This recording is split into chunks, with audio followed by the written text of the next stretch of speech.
Hello? Ayan. So, good evening, everyone. Welcome po sa second session ng Agriculturist Licensure Exam pre-review under the Upstep Review Caravan 2026. We're very excited to see you here tonight sa ating participants, both dito sa ating Google Meet at sa ating Facebook Live. Ayan. So, una sa lahat, happy Mother's Day po sa lahat ng ating mothers, grandmothers, and mother figures out there. And so, I hope you feel celebrated po and appreciated today. Okay, so before we begin, kaunting energizer lang, please patype po sa ating chat, Aglet 2026 if you're taking the exam this year, or future registered agriculturist if you're preparing ahead. Ayan, chat po tayo. Ayan, so mukhang mga preparing ahead. So good luck po to everyone, and we are hoping na makatulong itong ating pre-review session sa inyong preparations. And so before we begin the session, we would like to extend our heartfelt thanks to our co-presenters and partner organizations. Thank you so much po to Bulacan Agricultural State College, College of Agriculture Student Council, and to the UP Agricultural Society for making this caravan possible. Thank you po. And before we proceed, don't forget to register to our free review sessions to stay updated on upcoming topics.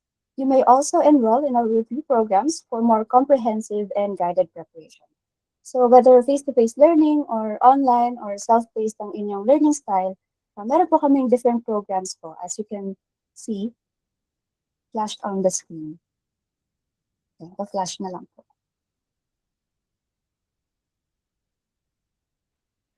Ayan. So meron po kaming online and self-paced. And also, in celebration of our mothers out there, meron po tayong Mother's Day promo na ongoing until May 15 for all review programs. So, get nyo na yan. Ayan, pa-flash po ulit ng ating Mother's Day promo.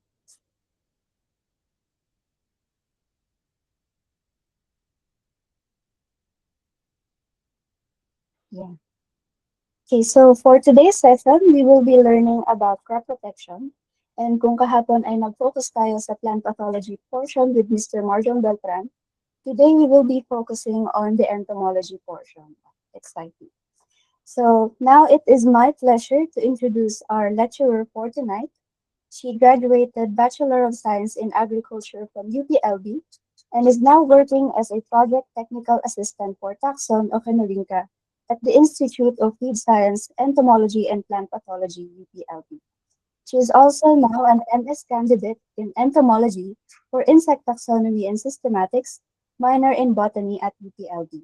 And so let's all welcome and give a virtual round of applause for Aglet 2022 first top-notcher, Ms. Rio S. Anchon. Ayan, good evening po. Hello, good evening. Ayun. Ayan, kita na ako. Yay.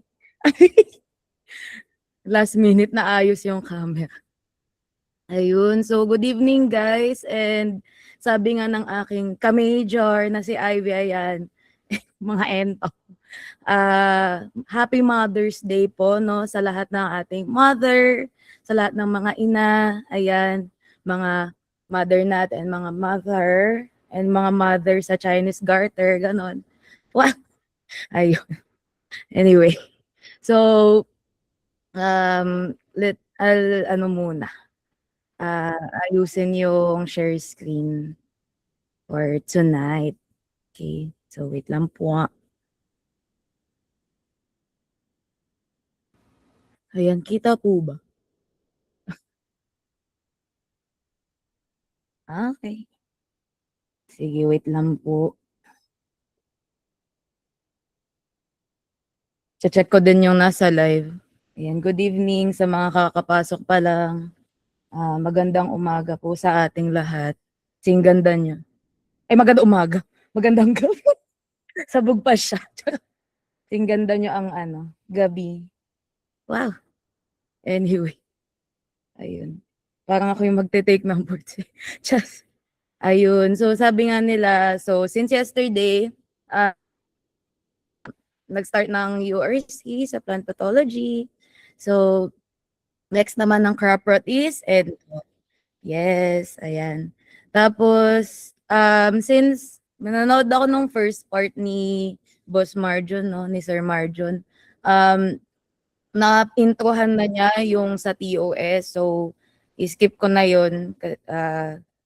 Panoorin niyo na lang yung recorded na live niya yesterday for that. Yun. Okay. Thanks, Ben. So, house rules lang ulit. So para hindi ma-distract ang everyone, especially ako, bilis akong ma-distract. Ayan, so please make sure na naka-mute po ang Zoom. Hala, hindi ko napalitan yung Gmeet participants pala yan. Ayan. Tapos, be kind and patient. So hindi lang naman po today, so in general po ito sa buhay. Wow. And pag nagkaka-mix-mix na yung yung answers, medyo mamalito ako sa pag-monitor ng answer. So if you can kindly include yung number dun sa answer. Okay? Especially pag nasa bandang gitna na tayo, okay? Kasi minsan may mga participants na late pumapasok yung answer. Okay?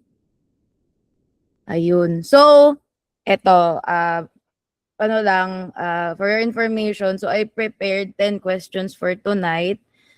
Medyo malala kasi yung overtime. Pero I'll make sure na sa coverage ng entomology to choose questions na under ng each lesson. Okay, specific subtopic.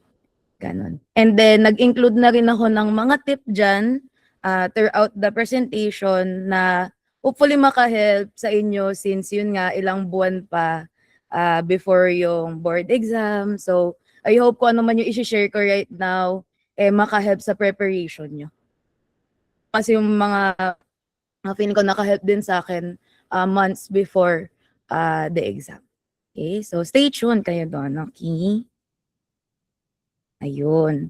So, ayun, nabanggit ko na yung sa tips. So, ito yung overview nung sa entomology. Of course, yung arthropods and vertebrate pests na sa crop protection, and then kung ano yung mga natural enemy nila. Next is just one question sa invasive species, and then pest management. So, I'm not sure kung na-discuss to ni Marjon, pero if hindi pa kayo aware, nung PO. Okay. So, if magpa-prioritize tayo ng topic na aralin in crop protection, so isa to sa, or at least ito talaga yung uunahin natin. Okay? Kasi girl kalahati. Tas yan, tips. Okay, ay, question na agad. Ayun, so ready na ba kayo? Well, wala naman kayong choice kahit di pa kayo ready, mag-start na tayo. Tapos nag-include na lang ako ng 30-second timer dyan. So, para lang alam ko kung when magne-next. Okay. Ayun. Okay. So, start na nga tayo sa pest. So, which characteristic, so for question number 1, used to differentiate an adult insect from an adult mite? So, is it A, insects have 8 legs, while mites have 6 legs? B, mites have antennae, while insects do not? C, insects have three distinct body regions, while mites have 2? Or letter D, insects are wingless, while mites have wings? Yun. Ayan na yung timer. Hindi next agad. Okay. Ito, sa intro to. Dali lang yan. Kaya nyo yan. So far, may nakikita lang ako isang answer. Wait. Ako ba to?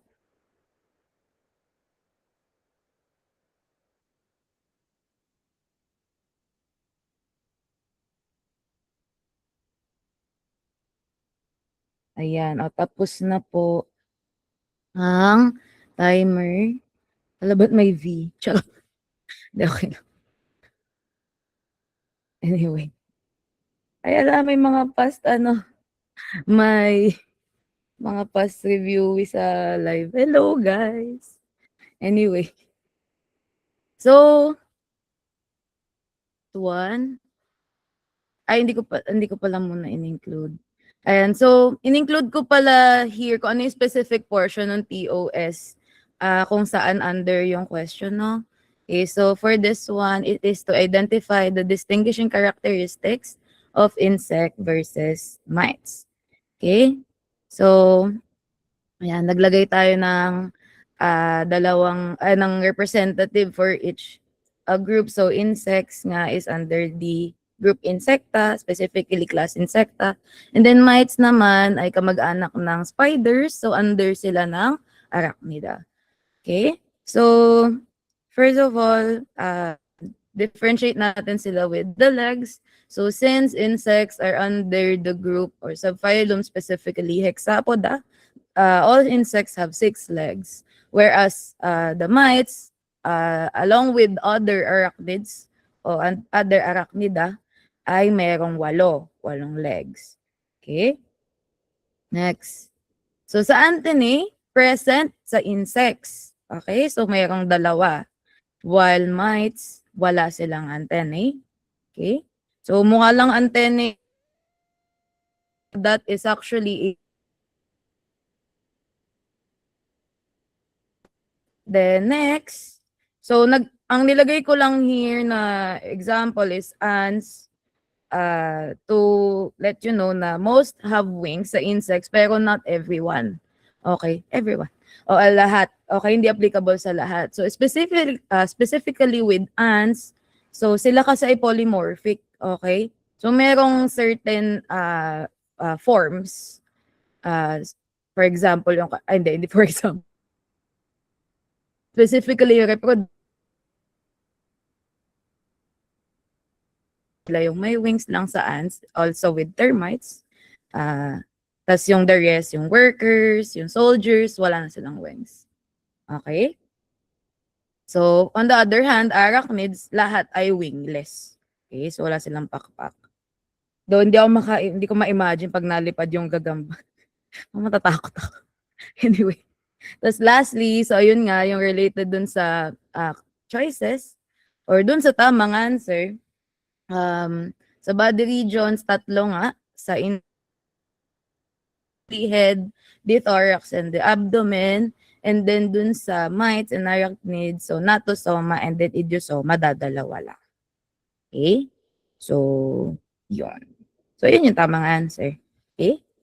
So, for number 1, correct answer would be letter C. Insects have 3 distinct body regions, while mites have 2 only. Okay? 1 point, 1 point. Yes! Ayun. Sana may maka-perfect, no? Bugs. Nag-ano na agad. Ayan. Tapos, in-include ko lang here kung saan to madidiscuss soon if mag-enroll kayo. Ayan. So, kasama to sa sa introduction, okay? Entomology.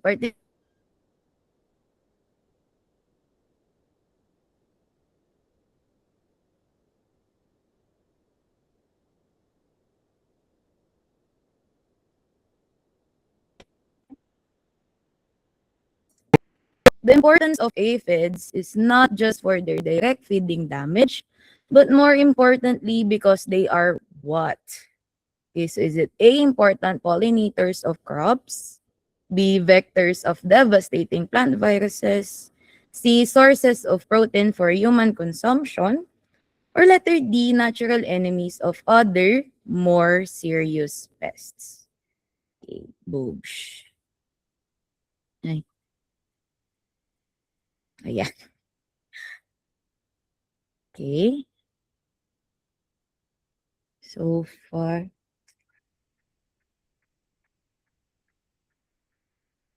Hindi ko ma-view yung sa... Ayan. Kanina hindi ko ma-view yung sa live.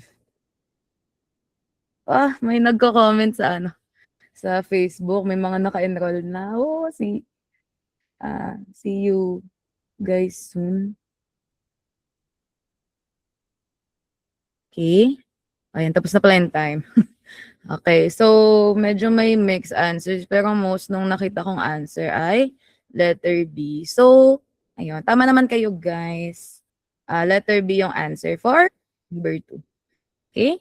So, this question is under this portion, no? So it is to differentiate the insect pests and their importance to. So point lang here is kung paano sila maka-classify based sa kung paano sila nagiging peste. Okay? Pero in this part, particular sa crop production kasi syempre di lang naman sa crops, 'di ba? Pero crop protection to, so doon naka-focus. Okay? So, ayan. So, nakikita nyo sa picture, may dalawang general uh, kinds kasi ng damage ang nagagawa ng insect pests natin. So, first one is direct damage where the insect pests physically eats or destroy the plant tissue. So, sila mismo yung nagko-cause ng damage dun sa halaman. Okay? So, ayan, may iba't ibang example. So, it depends kung ano yung bet o anong gustong kainin ng insekto, no? So, merong mga nakikita lang sa certain parts ng halaman, yung iba, siguro makikita sa iba't ibang parte. Pero ayan yung examples ng mga nagda-damage ng dahon ng crops. Okay, so mga leaf miner natin, larvae ng DBM or the diamond back moth. So ayan si Fao na nag-infest sa gitna nung halaman. And then yung iba naman is nagkokos ng discoloration. Okay? Dahil sa pagsipsip nila dun sa halaman. Okay? So may nalalabas yung katawan nila, yung bibig nila dun sa kaya nag-iiba yung kulay. So lason man yan or enzyme man yan. So, nagko-cause ng discoloration. Compared dun sa iba, so pag chewing yung mouth parts, no, insect pest natin, so may mga nawawalang portion. So, nakakain kasi nila or nako-consume. Okay? So, ito naman, yung sa roots. Okay, so may mga target naman ay yung ugat ng halaman. So, for example, itong Leucophilus irorata natin o yung June beetle, yung kanilang larvae, yung gustong kainin. So, ano nangyayari? Ano ba ang purpose ng ugat ng halaman? So, aside sa absorption ng minerals, ng water, nutrients, ganyan, so it also serves as anchorage. So, pag nawala yung ugat na yan, so aside sa bababa yung absorption ng nutrients nila, so possible na mabilis matumba kasi wala na nag-hold for the plant do sa lupa. Okay? So another example of this roots na nagpepes na memeste sa ugat is the mole cricket. So ito yung kamaro. Tama ba ka? Hindi ko pa rin alam kung tama yung banggit ko doon. Yung mga nagugulat ka na lang susulpot sa gitna ng kalsada o kaya sa apartment nyo, ganun. Sobrang random. Ayun, sila yun. Sabi nila pumapasok daw sa tenga. Well, hindi ko pa naman na-try. Oh. Oh no.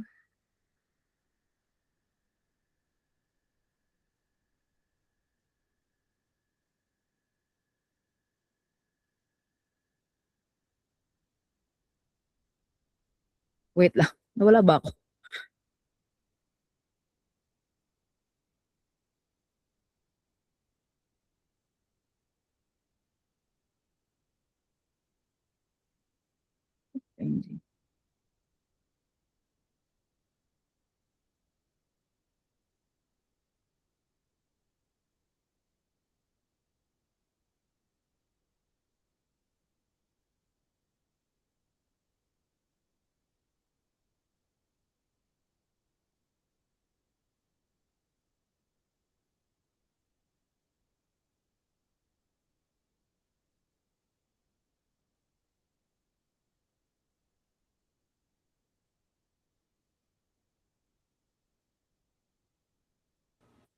Hello?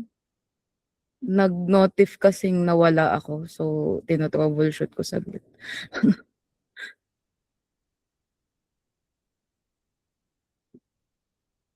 Um, okay na ba? Bakit gano'n? Sorry, di ako mapakali dun sa ayan sige,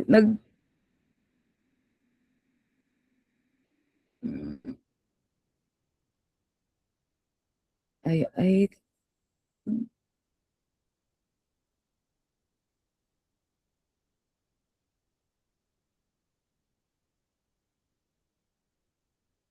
Okay. Ayun, kinonfirm ko lang. Kasi may notif sa akin na re-reconnect ko lang. Ayun, so if may nag-choppy na part, please let me know agad. Feeling ko hindi lang nag-update tong prompt sa akin. Anyway. Ayun. So let's continue. I hope hindi masyadong magka-problem. Okay, so next slide. Okay.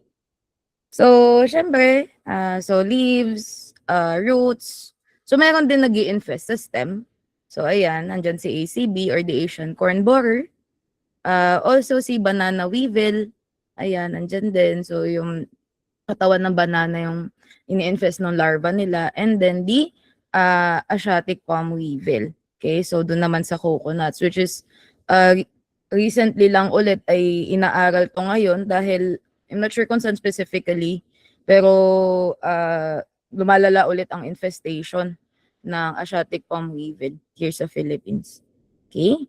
Tapos, ang problem pa actually with that pest, compared sa iba kasi na, let's say, for example, itong Asian corn borer, may sign ka kasi na yung makikita mo na may peste dun sa halaman. So, yung frass na yan o yung kanilang dumi.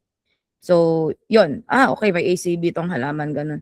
Whereas sa Asiatic palm weevil, medyo mahirap malaman kasi nasa loob talaga siya nung katawan ng coconut. So, usually, if hindi maayos yung monitoring dun sa coconut plant, ganyan, or sa plantation, nalalaman na lang pag late na, like sobrang nakain na nung weevils yung loob bago malaman na may peste pala.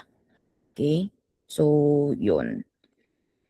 Then, of course, ayun, may nagda-damage din sa fruits or sa tubers, ayan, which is yung actual na binibenta sana sa market. Okay, so andyan si eggplant fruit and shoot borer sa talong. And then si sweet potato weevil sa kamote. And then yung mga sesame fly naman sa mango. So ito naman yung itsura ng kanilang damage dun sa crops na kanilang ini-infest. Okay? Then ito yung relatively recent, yung coconut spike moth naman. Okay? Sa flowers din naman nag-i-infest. Yan. So, meron din sa flowers. And then, aside sa coconut, so meron din tayong corn aphids. Okay? So, i-infest naman sa inflorescence ng corn. Okay, so sa sobrang dami ng aphids, kasi di ba usually sobrang dami ng aphids, pag nag-i-infest, di ba yung sa munggo or sa sitaw, gugulat na lang kayo ang itim na niya. Ayun. So, ganun kasi sila, mabilis kasi sila mag-reproduce. Okay? So, pag napabayaan, natutuyo yung bulaklak. Okay? Ayun. So, in comparison with indirect damage, so, di ba, yung pag direct, siya mismo yung nagda-damage. So, indirect, hindi siya mismo. So, the insect itself does little or no harm, but can transmit pathogens of crops, create openings for secondary infection, and contamination. So, may damage naman siya. However, mas malala yung damage nung kung ano man yung, let's say, nadala niyang sakit doon o kung ano man yung nakapasok doon sa crop dahil doon sa pag-create niya ng opening. Okay? So, ayan. So, sa pag-transmit ng pathogens of crops, so dito nga papasok yung ating vectors. Okay? So, pag sinabing vector, ito yung mga carrier ng pathogens na usually nagkakos nga ng sakit. So, later on, if malala, nakakamatay dun sa halaman. Okay? So, ayan sila. And then, usually, when it comes to pagiging vector, especially if biological vector, under to madalas ng order Hemiptera. Okay? Bakit? Kasi ito yung group o order ng insekto na merong piercing sa aking na mouth part. So, imagine niyo yung lamok. O, di ba? Yung tumutusok. Okay, o, di ba? Lamok, vector din yun. Pero, hindi nung sa halaman. So, sa hayop, kagaya natin. Okay? So, yung Hemiptera naman, nakafocus sa I mean, nakafocus, more on sa halaman, yung pathogen na natatransmit. Okay? So, ito yung example. So, yung banana aphid na nagkakos ng banana bunchy top. Okay? Dahil dun sa banana bunchy top virus. Okay? Or, ayan, minsan, pwede din dahil sa pagkain ng insekto, nakakapag-create ng openings for secondary infection. So, dito sa photo, ito ay damage ng larva ng fruit fly. So, 'di ba, yung mga langaw ng sa ampalaya, ganyan. So, since nanginginain sila dun sa gilid, magkakaroon ng butas. So, aside pa dun sa pagkabulok, dahil dun sa pagkain ng larva, may mga papasok pa dyan na bacteria, na fungi, na initially, nung wala pa nung opening, hindi sana makakapasok doon sa fruit, pero dahil meron ng butas, ayun. So, party-party sila doon at sabay-sabay nilang bubulukin yung fruits. Okay? Hanggang sa yan na. Sarap. Then, minsan naman, so, contamination naman. Okay? So, kagaya nga nung kanina sa sweet potato weevil, so dahil, syempre, andun lang naman yung larvae sa loob ng, let's say, fruit or tuber, syempre, hindi naman yan lalabas para mag-CR, no? So, dyan na lang din, maiipon yung mga dumi-dumi nila, which later on, makakontribute din sa pagkabulok ng fruit or ng tuber. Okay? So, minsan naman, so kunyari sa flour or sa rice, ganun, doon sila mismo naninirahan sa, yun nga, sa harina or sa bigas. Doon na sila namamatay. So, doon na naiiwan yung mga katawan nila, yung mga bangkay nila. So, contamination. Okay? Kakainin mo ba yan? Pwede naman, source of protein. Pero medyo hindi ko ma-recommend unless gusto nyo ng crunchy na pancake o maruya, ganun. Anyway, ayun. So again, for question number 2, letter B. Yes. Oh, 2 points, 2 points. Yes. Okay. Oh, saan naman 'to matatakel? So under naman ito ng impact of insects. Positive man 'yan, benefits man 'yan, andyan 'yan matatakel. Yung iba dun sa choices, andyan. Kung ano yung mga kinakain usually na insekto, matatakel diyan. Okay? Okay, number 3. Recently, in June 2025, there have been reports of a significant infestation affecting sugarcane farms in Negros and Panay Islands, caused by which insect? Okay, so is it letter A, fall armyworm or fowl? B, red striped soft scale insect or RSSI? C, rice black bug or RBB, or letter D, brown plant hopper, BPH.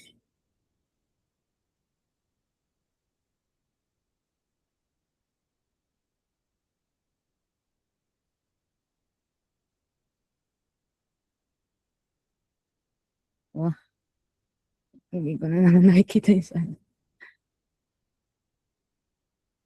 Ayan. So sa mga bagong pasok po, I will very, very much appreciate it if i-include nyo yung number when answering, especially sa mga nasa live, para ma-monitor ko ng bongga. Ganun. Wah, ayun. So, ito naman ay under ng pag-recall ng trend ng important pests in the country. Ayan, so kung ako sa inyo, nagpa-follow na kayo ng mga Facebook page niya. Oh, grabe, may dagdag tip. Mga Facebook page ng about sa pest, let's say BPI or DA, ganyan. Kasi usually mga current events natatanong din yan sa boards. Okay? Answer pala dito ay, reveal ko na, letter B, RSSI or red striped soft scale insect. Okay?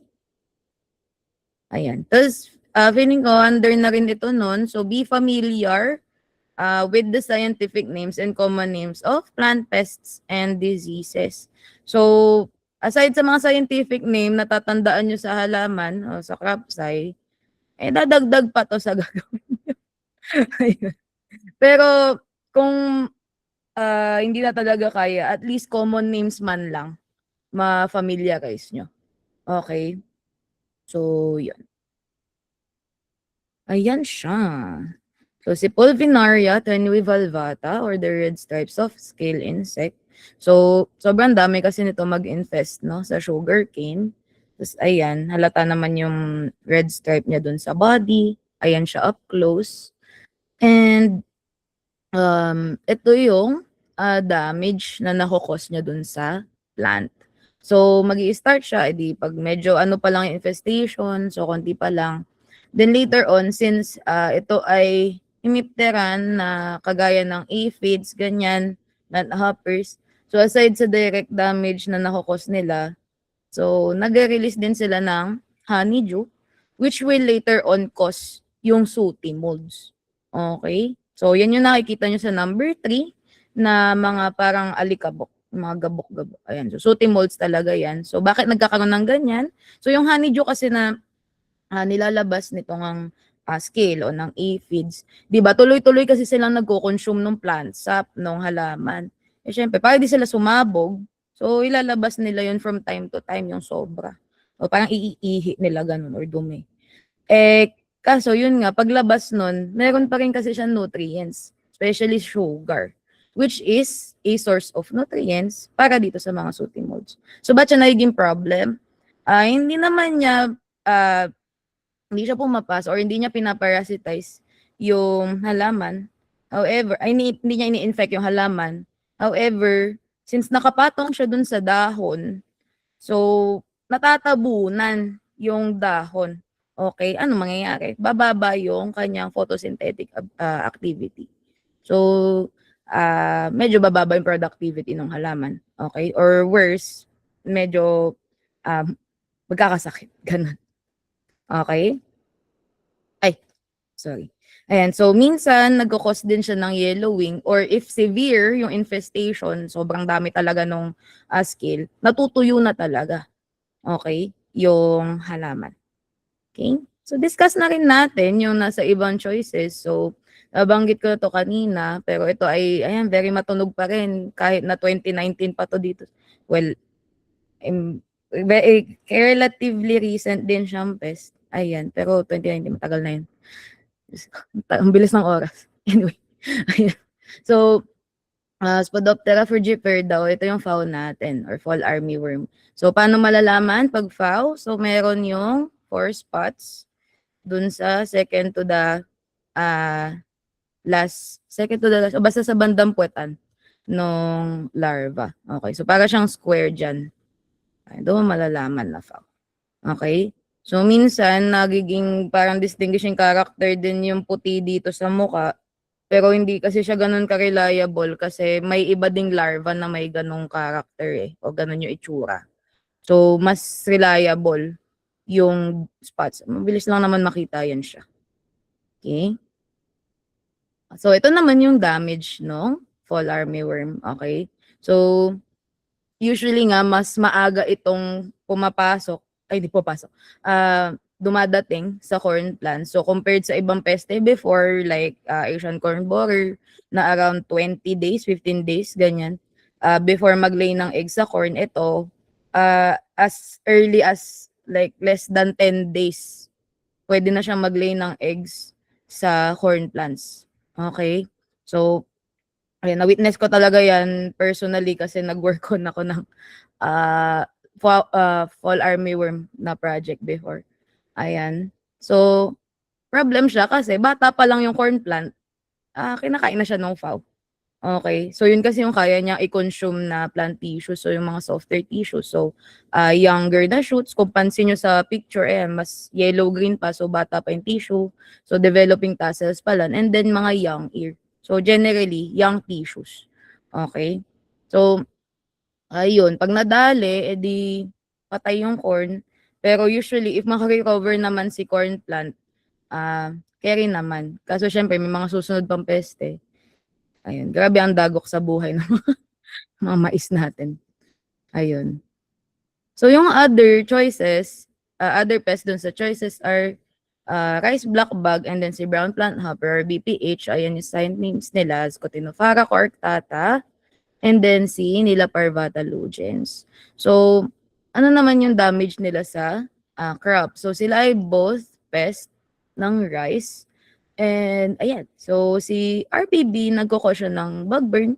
So, possible na may nalalabas din siyang toxins dun sa rice plant. And ayun nga, napakadami din nilang mag-invest. So, ganyan yung nagiging itsura nung plant. On the other hand, yung characteristic naman o yung distinguishing o yung distinct pala na damage nung BPH is yung hopper burn. Okay? So, sobrang dami nitong mag-infest dun sa crops. So, sobrang natutuyo yung dahon o yung plant. So, pag natuyo sila sabay-sabay, nagmumukha siyang sunog. Okay. So, kaya ang tawag ay hopper burn. Tapos, ang bilis din yan mag-spread sa field. Okay? So, kung pansin nyo dun sa edges, ayan, so madilaw na.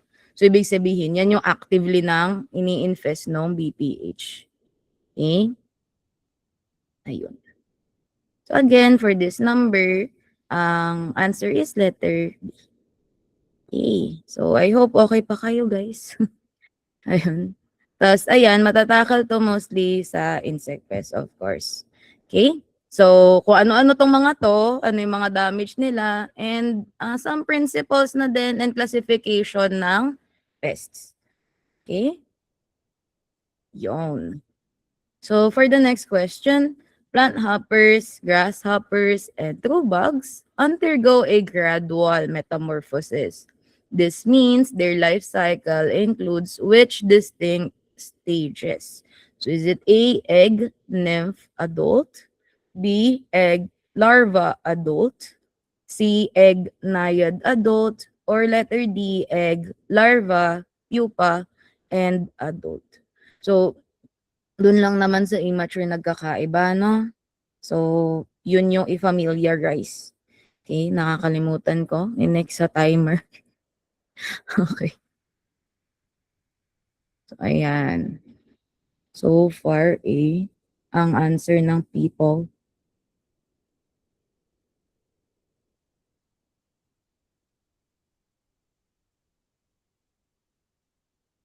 Okay, so sa live. Bagal mag-load sa akin ng sagot sa live. Anyway.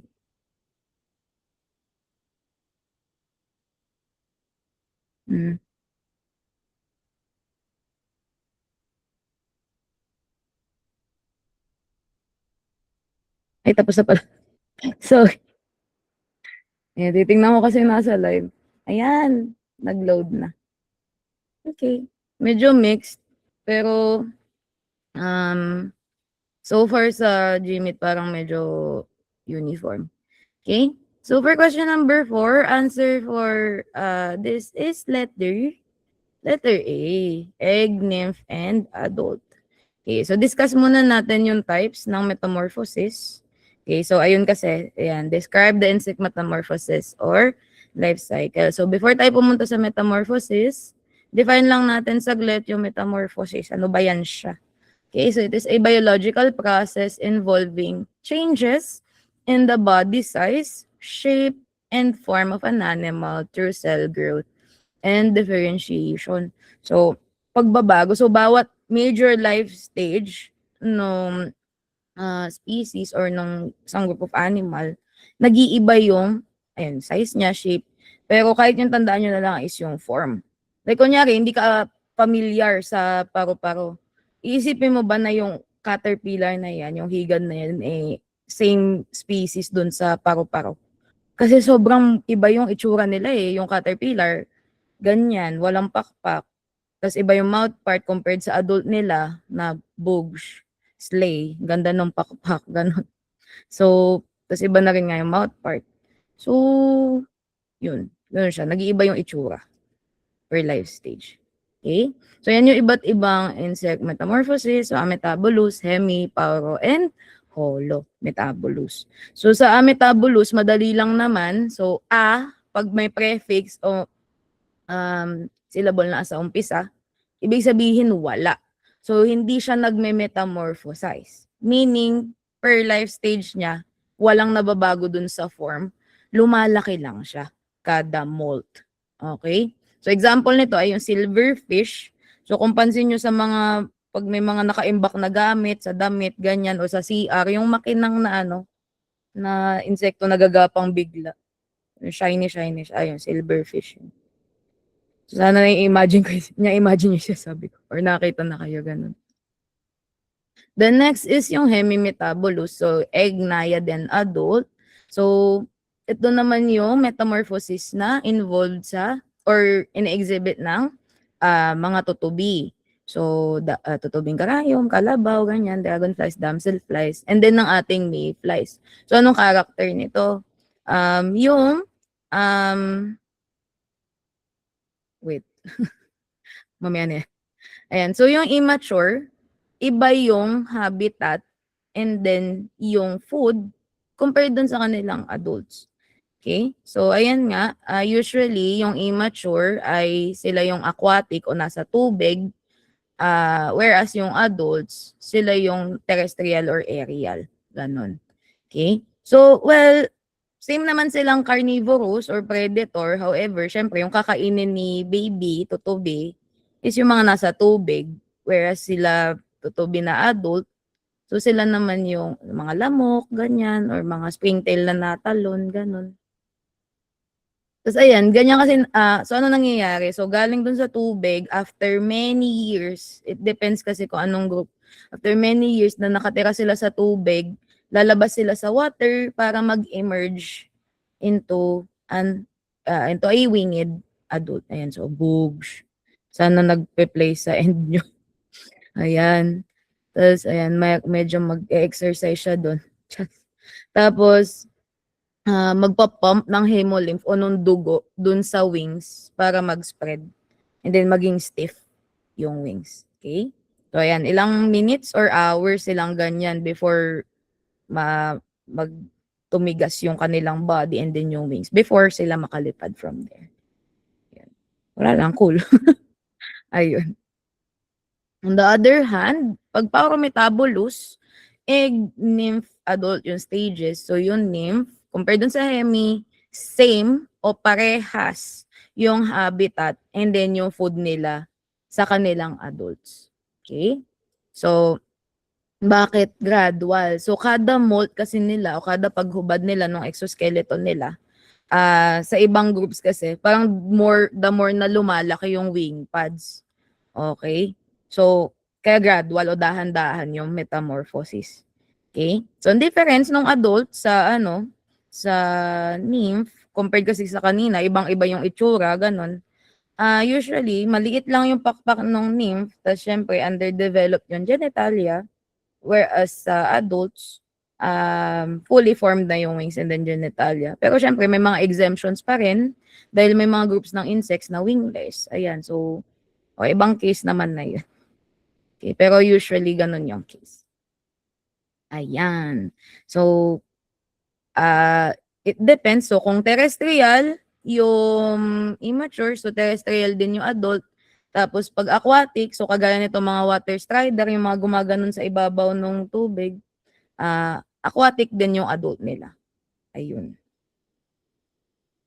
Okay, tapos same din. Oh. Ayan, so ganyan nag-e-emerge na toksikada. Okay. So, diretso from the nymph. Okay. So, ganun din, parang yung sa tutubi kanina, papasok yung dugo dun sa veins para lumapad yung veins. Tas ilang minuto yan o oras bago sa skin and veins bago makalipad. Ayun, tama na. Okay. Hindi ko na-off yung sound. Ayan. So, last metamorphosis na kind is holometabolous. So, ito lang yung may 4 stages ng metamorphosis. So, egg, larva, which is the immature stage, and then yung pupa. May dagdag na pupal stage before mag-adult. So, ibang-iba din usually, hindi usually sa lahat, yung itsura ng larva versus sa adult kasi grabe yung nangyayaring change dun sa pupal stage eh. So, dun kasi na-turn on kung ano man, magkakaroon ka ng wings, ganyan. So, may iba yung itsura ng mouth parts.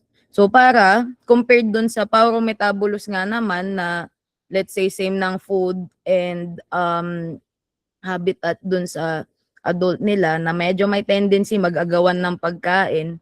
So, if iba yung larva sa adult, so most probably, medyo may iba yung food nila.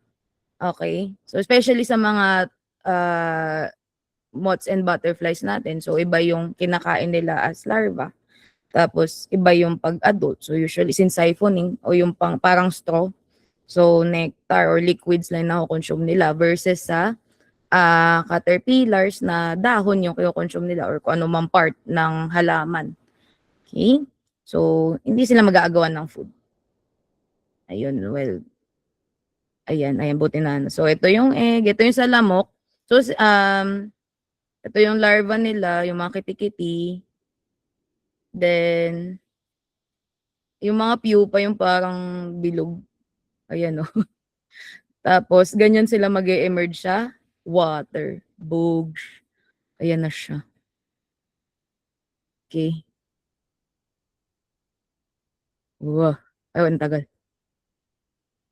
Yes. Lumabas na si Lady Gaga dun sa stage. Tiyan. Ayan. So, ganun. Okay? Okay, so letter A ulit for number 4. Okay?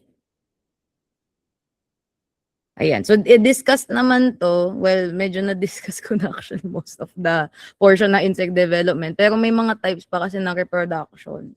So, dun matatakel yung ibang yun. Dito matatakel yun. Okay? So, ayan na. May tip na. Yes. So tip number 1, ito, for me, kailangan nyo to gawin ng maaga. Okay? Kasi ako, ginawa ko to ng late. So, wag nyo akong gagayahin. Okay? Kasi ang nangyari, hinabol ko na lang yung aral ko dun sa mga finding ko. Ayun. So, check nyo yung ganaps ng Board of Agriculture ng PRC. Okay. So, basically, sila yung gumagawa ng question or nagfi-filter ng questions na ilalabas sa board exam. Bakit?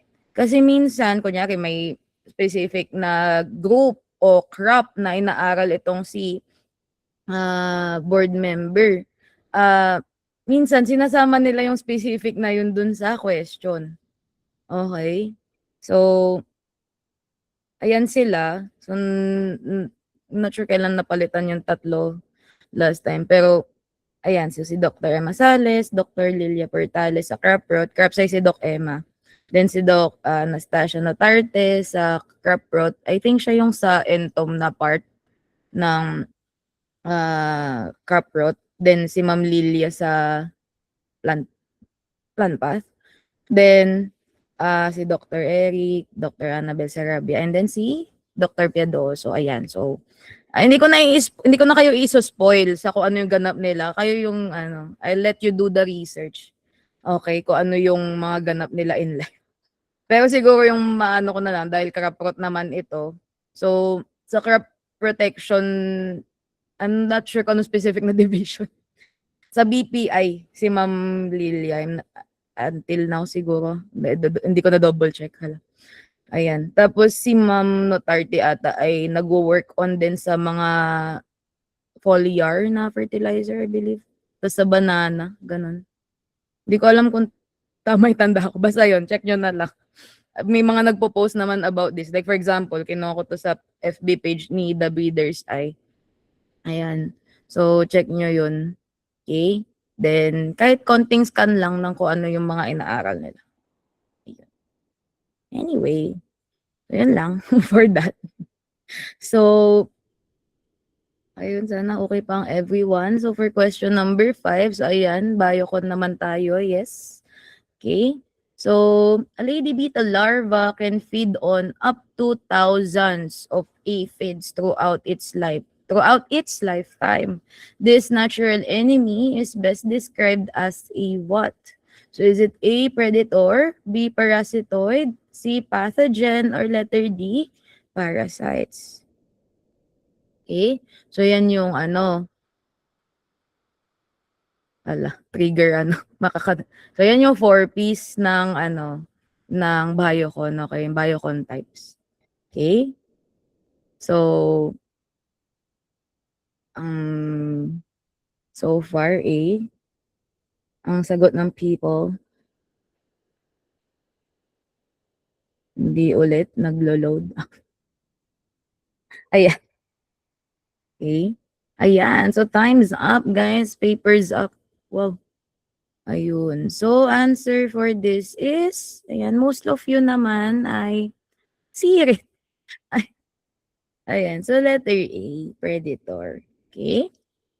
So, ayan. So, aside sa alamin natin kung ano yung mga peste na nagdadami sa crops, of course, it's good to know the common natural enemies ng insects and vertebrate pests natin. Okay? Kasi relatively sa other methods ng control, so especially if chemical, so hindi to nakaka-damage sa, well, usually, hindi nakaka-damage sa farms, ganyan. Or nakakapag-cause ng negative impacts. Okay? So, ano ba yung predators na yan? Okay, so they feed on several pests or pest individuals in its life cycle. Okay, so kung larva man yan or yung adult mismo, so kinukonsume, madami yung kailangan nilang kainin para ma-complete yung kanilang life cycle. Okay, so for example, ayan nga ang pinakasikat, lady beetle o yung earwigs. Okay, and then itong predatory bug, you can, kalimutan ko sa inyo. Ba't di ko nilagay? Anyway. So, ayan. May mga predatory bugs din. Okay?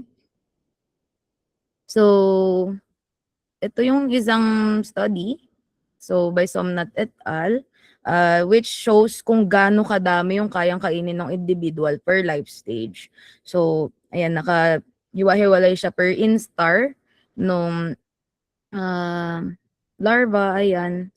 So, mga una, mas konti pa lang, mga 17 pa lang.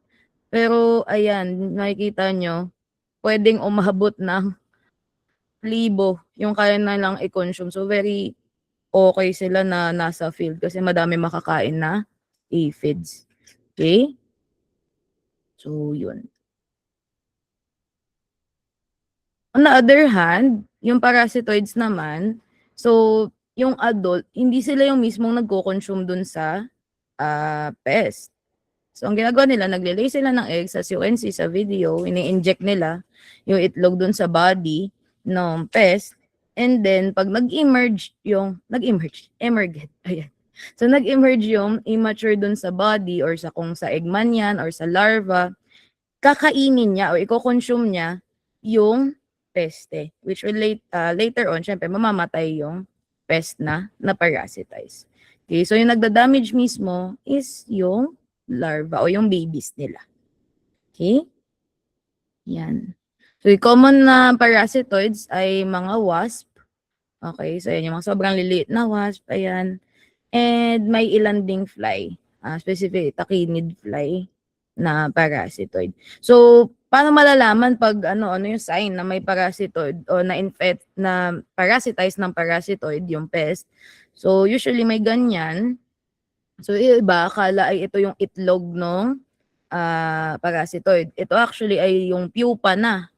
Okay, so yung larva kasi before after nila, ma-reach na nila yung pupal stage, lalabas na sila dun sa body kasi para mag-pupate kailangan tuyo. Okay, usually need nila ng dry na condition. Hindi naman dry sa loob ng katawan ng larva. So lalabas sila, dun sila magsispin nung web, ayan, nung cocoon nila. Tapos, after nyan, dyan na mag-emerge yung, yung adults nila. Tapos, ito naman yung sign sa ACB. So, ito ay itlog ng ACB or Asian corn borer. So, pag ganito na yung itsura, so, may dark circle na sa gitna, most probably na parasitize na yan ng trichogramma na wasp. Okay?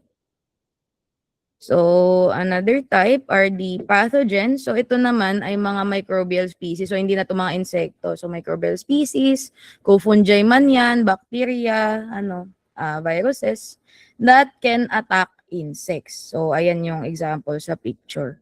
So, ito yung nasa taas. Ito yung fungi. So, yung Metarhizium, Beauveria, yung puti.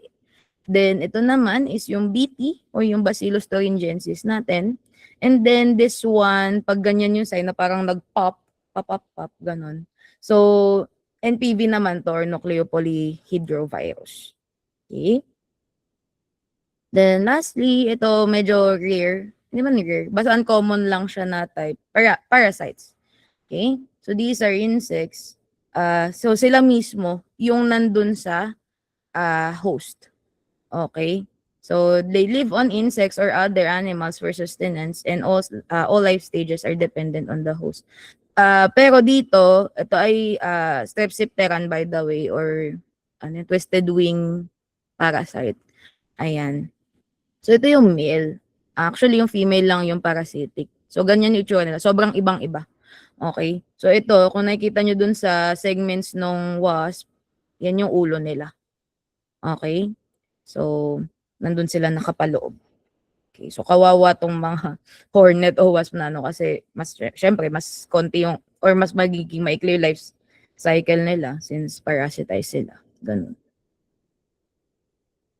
Okay. Ayan. Ay.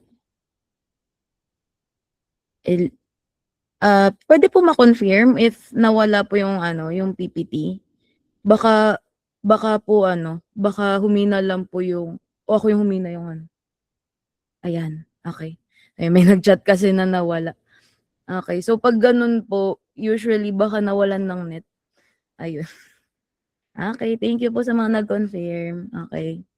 So again, for number 5, answer is letter A, predator. Okay? Ayun.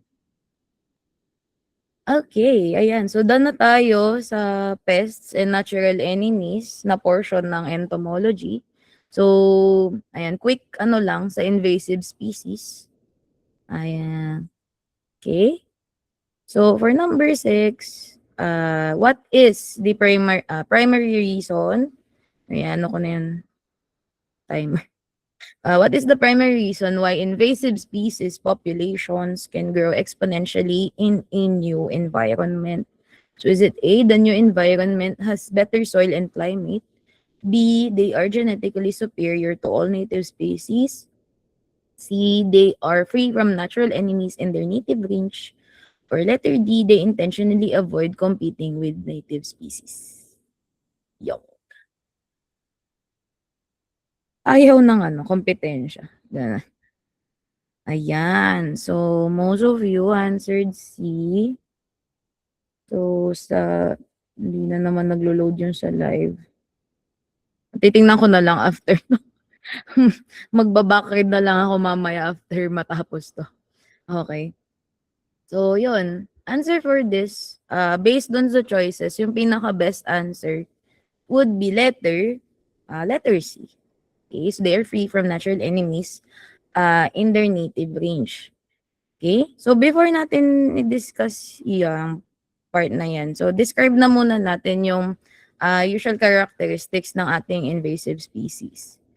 Okay, so ito pala muna yung kanyang definition. So according to Blackburn et al., it is any non-resident species intentionally or accidentally introduced that is able to maintain, spread, and reproduce in the new habitat. Okay? So, non-resident meaning, hindi talaga siya taga doon. So, hindi siya native. Ganyan. Then, it depends sa kung paano siya nakapasok. So, pwedeng sinadya, pwedeng hindi, napasama lang sa in-import, ganun. Tapos, ang pinaka-crucial, dapat kaya niyang mag-maintain, spread, and of course, reproduce dun sa bagong habitat. Kasi possible naman na may mga exotic pests na makapasok here, for example, sa Philippines, pero hindi nila kaya makasurvive. So, ayun, hindi yun counted. Okay? So, another definition, so na native species, so hindi pa rin taga dito, whose example can cause, so ito ay more on the impact ng mga species na to, cause economic or environmental harm and or has negative effects on public health. So, according naman ito sa National Invasive Species Management Plan. Okay? So, bakit? Bakit ang bilis nilang makasurvive, maka-adapt dun sa bagong place? So, usually, fast yung kanilang growth rate. So, for example, itong sa weeds, so, madalas itong mga weeds, sobrang bilis nilang lumaki. So, of course, dahil dun, compared dun sa crops, let's say, pag may mga pechay sa paligid, ganyan, tas mabilis yung weeds lumaki. So, na nauunahan nilang mag-exploit ng um, resources dun sa area. Okay? So, syempre, nauna siyang lumaki yung dahon. Possible na natatabunan na yung ibang crop dahil dun sa shade. Ganun. Tas baka mabilis mag-grow yung roots nila. So, mas sila na yung makakakuha ng nutrients from the soil. Ayun. So, another thing would be, ayan, high yung kanilang reproductive rate. So, napakadami nilang for example, here sa snails natin, yung golden apple snail. So, napakadami nilang mangitlog. Tapos, aside dun sa dami ng itlog, napakadami pa nung times. So, kung gaano sila kadalas mangitlog. So, kung ilan man yung napoproduce sa isang bunch, magta-times pa yan kung gaano kadami siya mangingitlog throughout its lifetime. Okay? Ayan, so generalist diet, habitat needs. So madalas ito yung mga hindi maarte sa pagkain if siya ay hayop, ayan, or insekto, ganun. Or mas wide yung range niya ng habitat needs. Okay, so mas nakaka-survive siya sa paiba-ibang condition. So for example, itong si purple nut sedge, okay? So 'di ba isa sa pwedeng gawin na control sana sa weeds is kunyari if siya like wetland siya na or sanay siya sa mataas yung moisture, pwede mo tanggalin yung moisture. Okay? Or pagbaligtad, pag ayaw niya ng matubig, bahain mo, ganun. So, para mapatay sila, ganun. Itong purple nut sedge, bilang ito nga ay naging spoil na sa weed site. Ito ay WWW or World's Worst Weed. So, kaya niya mag-survive sa mataas and mababang moisture. So, dun sa option pa lang na pag-control ng moisture content ng area, tanggal na yun. Kasi hindi na siya pwede. Makakasurvive siya sa parehas eh. Ayun. So, parang ganun. Okay? Then, ano pa? Ayan, high dispersal ability. So, mabilis siyang kumalat. Ganon. Parang yung chismis lang sa office. Okay, so, minsan kasi sa weeds, so, meron silang parts. Ayan, so, may mga pag ganon, parang sa, tawag dyan. O basta parang feathers. Ayan, so, dahil dyan, so, tas maliit pa super yung buto, mabilis siyang tangay ng hangin. Okay? Tapos meron din, kagaya nitong Fowden, ayan, so, very strong flyers to. So, sa isang biyahe, ano to, bus? Ayan, so, basta sa isang lipad niya or migration, ganyan. So, malayo yung nararating. Not sure kung, basta ilang miles, kaya niya. Boosh. Ayan. Tapos ayun, punta na tayo dito sa lack of natural enemies, which is yung answer dun sa question. O, kunyari ikaw, kunyari masama ugali mo, ganun. O kahit di kunyari, masama talaga ugali mo. Tapos, galing ka sa ibang work, ayan, tapos alam nila na masama ugali mo, ganun. Tapos lilipat ka. Hindi man to direct analogy. Pero para lang medyo may kayo, idea. Lilipat ka ng work o trabaho, tapos medyo malayo-layo yung pinuntahan mo yun. Tawag dito. So, if, assume natin, walang kilala dun, walang may kilala sa'yo dun. O, di ba, pag hindi pa nila alam yung, yung kasamaan mo, wala ka pa naman makakaaway dun agad. Okay. So, hindi ka pa nila kilala eh. Ayan, so parang ganun. Pero hindi ganun. O, ito na nga yung example natin, yung palaka. Ayan, so yung mga toad, ano talaga nito? O basta yung yung invasive sa palayan, okay? So, wala kasi itong natural enemies kasi may lason sila sa, yun dito, may poison gland sila. So, pag kinain sila, tegibels yung kakain. So, edible naman sila, pero once lang. Patay ka after, ganon. Tapos, well, alam ko may mga nagtatry kumain nito, pero yung mga expert talaga, like yung maalam, tanggalin yung poison land. Pero as much as possible, ayun nga, 'wag na lang. 'Wag nating i-risk 'no. Um, pero eto, recently lang, parang last year lang, actually, may ay share ko lang, good news gano'n. So, 'di ba usually wala ngang ano, natural enemy itong si Kokak 'no. So, may mga naka-observe na kaya na silang kainin ng ilang species ng cobra. Kaya na nilang ma-tolerate yung lason nung palaka, okey? So yun, yun lang, share ko lang ta's guys, 'wag kayong pumatay ng cobra. Wala, wala lang, ayun. Hindi naman kaya aanuhin yan, kaso, 'wag na nga. Basta na answer sa number 6 ay letter C. They're free from natural enemies in their native range. So, ayan, may related dito actually na ano, type ng Biocon approach. Mag-enroll muna kayo sa ano, sa URC ta's chichika ko sa inyo din. Ayan. So, pero aside dun dahil ito nga ay nagulat ako na bigla ang pinasok sa TOS ng Caprot. So, may bukod talagang part dun na though maikli lang naman, pero may bukod na part dun ng invasive species.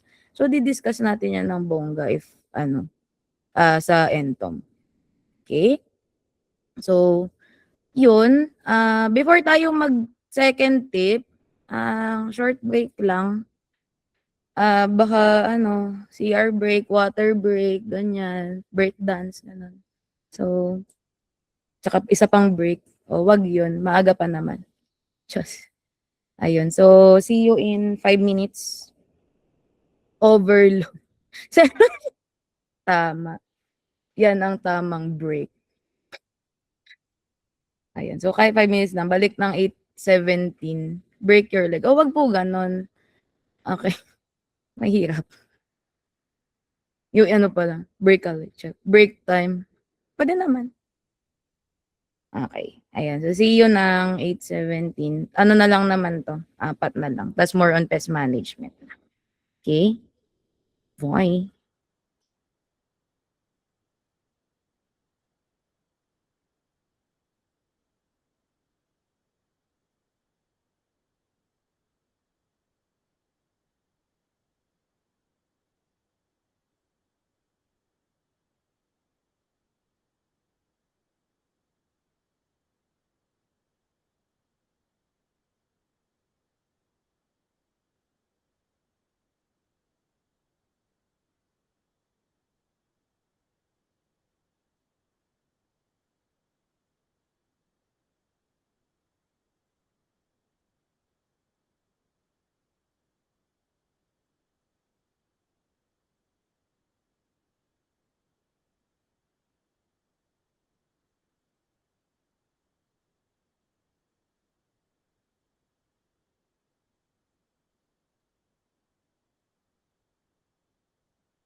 I'm back.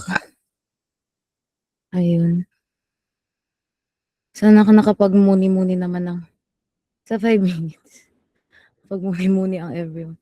Wala ang kintab ko na. Pakainit! Diyos ko, bakit naman hindi pa tapos ang free trial sa impyerno? My God. Lalo dito sa LB, Diyos ko. Ang init. Ayan. Tapos ano, no, bago tayo Chumika pa, ang galing. Bakit ugly, no? Ganda-ganda nung Oli, yung Leia dati. Oh, very femme, very babae, Leia. Tapos naging Ali. Saging ugly. Ganda kong to. Tatawagin akong ugly lecturer. Tapos kayo, ugly takers. Oh, grabe. Ayun. Anyway, wala lang. So, grabe po, may 11,000 po ang pumasa ang ugly pass. Mayroon po tayong ugly passers na 10,000. Sa IB na gano'n nun by the way. Oh, ni-reveal. Okay lang yan. At least alam natin sa sarili natin. Maganda tayo. Kasi nga tayo ay mother. Okay, gano'n. O siya, balik na nga. Ang dami sinasabi. Anyway. O yan, kaya na may tip nga pala. Akala ko question na agad. Ayan, so for tip number 2, experiment. Diyos ko po, hanggang ngayon experiment pa din. Hindi. I mean, like, check nyo lang kung anong, check nyo yung mga review strategies and stick to what works for you. So, bakit? Di ba, may iba't iba daw type ng, ng learning style, ganyan. So, actually, parang dati may mga pinagte-take pa ng ganito kung visual ka ba, visual. Ay, K-pop pala. Ayan, so auditory, reading, writing, or kinesthetic, basta yan. So, ako kasi, personally, ako ay visual. Kasi nga maganda ako. Ay, tapos, auditory learner. Ayun. So, gusto ko nakikita ko yung, feeling ko kaya nag-thrive din ako sa Entom kasi gusto ko nakikita ko yung mga inaaral ko. So, ang gaganda pa ng insekto. So, bugs, ganon. Tapos auditory kasi, and parang hindi effective ganun ka-effective sa akin if binabasa ko lang. Minsan, except pag may adrenaline rush na, ganun. Pero pag nagre-review ako, ganito. Like, binabasa ko ng malakas.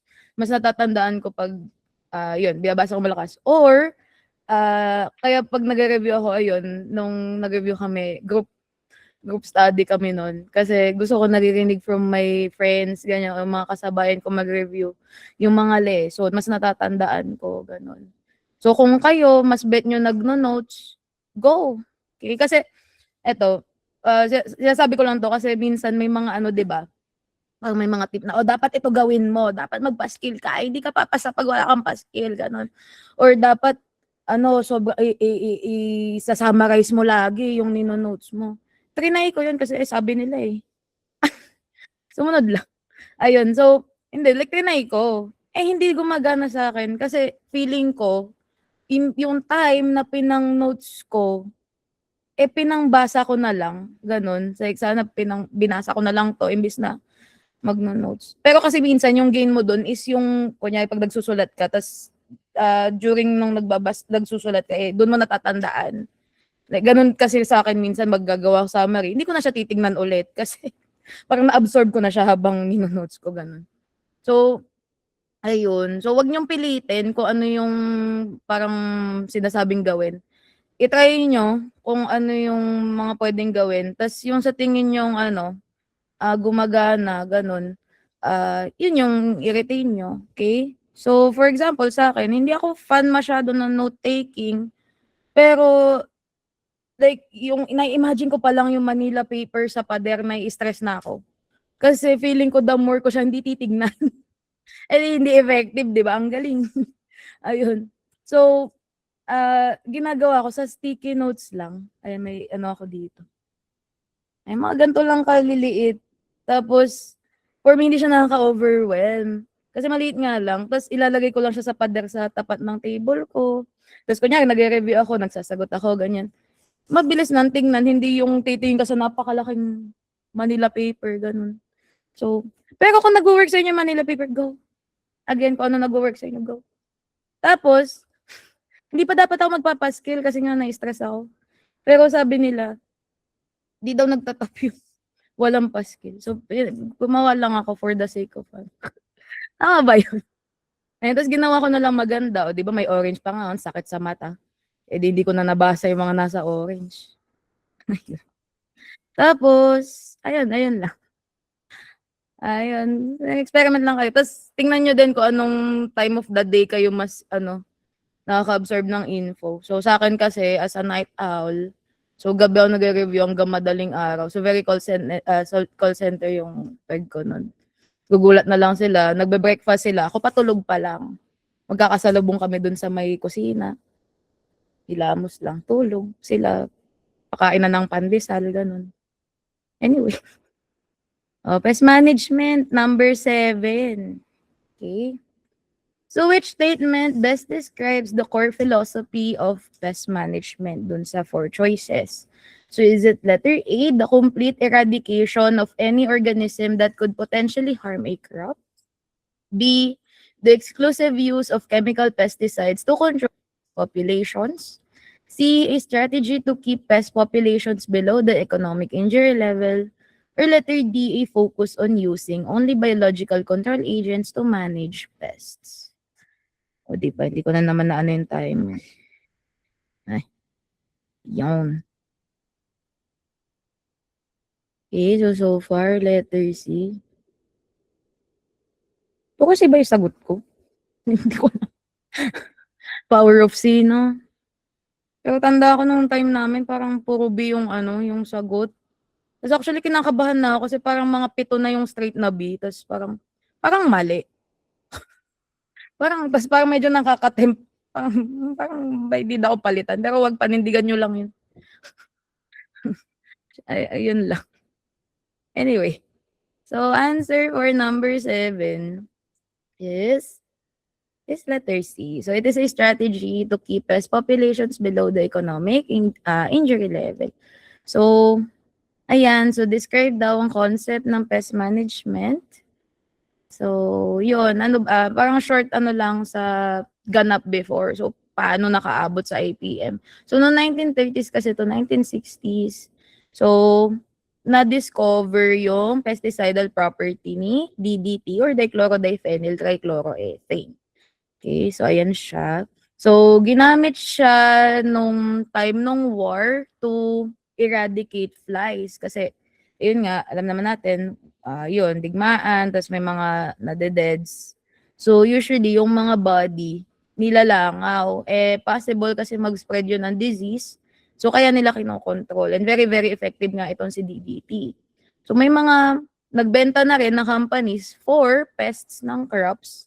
So, ang nangyari tuloy, dahil, effective, patay lahat, ganun. So, yan na talaga ginamit nila. Like, tuloy-tuloy na paggamit ng pesticide. And yung pinaka hindi nga okay na ginawa nila that time is yung before pa lang basta kahit wala pang peste dun sa area, parang may preventive spraying sila para mamatay na agad or pagdating ng pest, mamamatay na sila kasi may lason na dun sa sa area o sa farm mo, ganun. Kasi syempre, problem yun. Okay? Kasi nga, yung lason, especially itong DDT, matagal bago matanggal sa lupa, sa water. So, hindi siya agad na disintegrate, ganun. So, basically, lason pa din siya. So, nangyayari. So, ayan. Nagkaroon ng paradigm shift after that. So, thank you, Rachel Carson, sa iyong Silent Spring. So, hindi tayo makaka-relate dito kasi wala tayong spring, no? Pero, usually kasi, di ba, with spring, di ba, ang isa sa maririnig mo is mga huni ng ibon, ganon. So, Silent Spring kasi, wala nang ibon. Okay? Ano nangyari? Umalis ba sila? Hindi. Namamatay na sila. Nagde-decline na yung kanilang population. Bakit? Okay? So, nakakaabot kasi sa kanila, So specifically, dun sa kanilang itlog, yung DDT o yung lason. Okay, so bakit nai-sprayan ba yung itlog? Eh, di ba usually yung mga nest, nasa taas naman yan ng puno. Ano nangyayari? Hindi, okay? So, ang nangyayari kasi, di ba, alam nga natin na ini-spray sa lupa, itong poison, itong pesticide. Okay, so nag-i-stay siya sa lupa. Eh, di ba, may water table sa ilalim. Ayan siya, boosh. Mapupunta dyan, magli-leach down yung lason papunta dun sa water table. So, mapupunta siya sa mga stream, sa mga ilog, ganyan. Ano yung nasa ilog? Mga organisms din. So, kung ano may mga kinakain na isda, yung mga isda, ayan. So, may dalawa ding concepts, may bioaccumulation, biomagnification. So, basically, yung nangyayari sa bioaccumulation, yung, let's say, for example, ito sa drawing, yung isda. Through time, so habang lumilipas yung oras, expose sila dun sa lason. So, nag-accumulate yung toxin dun sa kanilang katawan through time. Okay, so parang tayo lang sa microplastics, no? Gano'n na kaya kadami, no? Anyway, so on the other hand, si biomagnification through trophic levels. So alam naman natin yung food chain, di ba? May producer, may consumer, so may first pa yan, second, third. So may mga kumakain throughout the food chain. So, syempre, kunyari, ayan, si isda, isang individual na isda, hindi lang naman isang hipon o kung ano man yan yung kakainin niya. Sobrang dami nung kakainin nila. So, lahat ng laso na nandun sa individuals na yun, makukuha niya. So, ano nangyayari? So, kada madaming kinakain per trophic level, tumataas din yung laso na naiipon. So, kung ano man to, ano ba yan? Seal ba yan? Ayan. So, kung madami siyang kaining isda, makakuha niya din yun. Eh, yung mga ibon, let's say itong ang eagle, kumakain niya ng isda na mayroong lason. So, kaya nakakaabot sa kanila. Which later on, apparently, based sa studies, na hindi pala nagfo-form yung eggshell, which nagkukos ng pagkamatay nung chick. Ayun. So, ang lala nung naging decline na parang muntik na nga atang, ay, hindi ko pala alam. Basta bumaba talaga, naging critically endangered tong mga ibon na to. Well, thankfully, ayun nga, na pakita nga ni Rachel Carson through that book, yung negative effect ng pesticide na to. Well, syempre, alam naman natin, yung mga company, siniraan siya, ganun. Syempre, masisira business nila, ganyan. Pero ayun, sumakses naman si Madam. Very mother siya dun. At naban ang DDT. Okay? So, yun yung nag-spark ng sunod-sunod na studies ng mga chemical. Ano yung okay, ano yung matagal sa lupa, ano yung hindi agad na sisira, ganyan. Which, later on, ayun, nabago-bago na tuloy yung way to control or manage yung pest dun sa farms. Okay? So, ayan, ang goal ng pest management, well, pest management pa lang during those times, is to suppress pest populations to levels below those that can cause economically unacceptable damage. So, before kasi nun, gusto nila ubos, like zero, ganon. Pero kasi, meron naman kasing level ng pest dun sa area na hindi naman na siya nakakapag-cause masyado nung pagbaba ng productivity ng crop. So, kahit dun lang, okay lang. Kasi, if ganun yung approach, mas less yung i-apply mo pesticide or kung ano mang control tactic or management tactic yung gagawin nyo. Okay? So, ayan, hanggang sa naging IPM na siya, so Integrated Pest Management. Integrated kasi, nagsasama ng iba't ibang methods, okay? It uses a combination of knowledge of pests and then the pest control methods to manage pest damage safely and economically. Okay, hindi yung paisa-isa lang. Dapat compatible yung methods na to. Okay? So, yun, again, for this, letter C. Okay? So, hindi lang aabot dun sa kung saan hindi nakikita ng maayos si farmer. Okay? So, for number 8, ayan, konti na lang, guys. Okay. So, which statement best describes a consequence associated with the continuous and sole use of a single chemical insecticide? So, is it A, the insecticide will become more potent over time?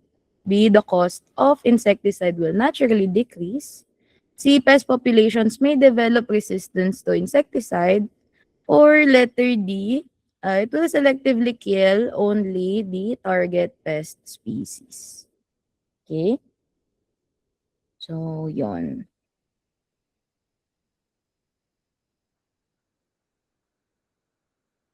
Okay, so far, answers, parang hindi ko rin na-check yung pagkakasunod-sunod ng letter. Anyway, ayan. So, answer for this, ayan, tama naman most of you. Yay! Ayan, so may naka 8 points na ba? Kasi ang answer dito ay letter C. Pest populations may develop resistance to the insecticide. So ito yung consequence. So 'di ba nabanggit ko kanina nung na-discover yung DDT and inexploit talaga siya ng bongga. Siya lang yung ginamit ng ginamit. So ayun ang nangyari, nag-cause siya ng insecticide resistance dun sa farms. So ano ba nangyayari pag ganito? Okay?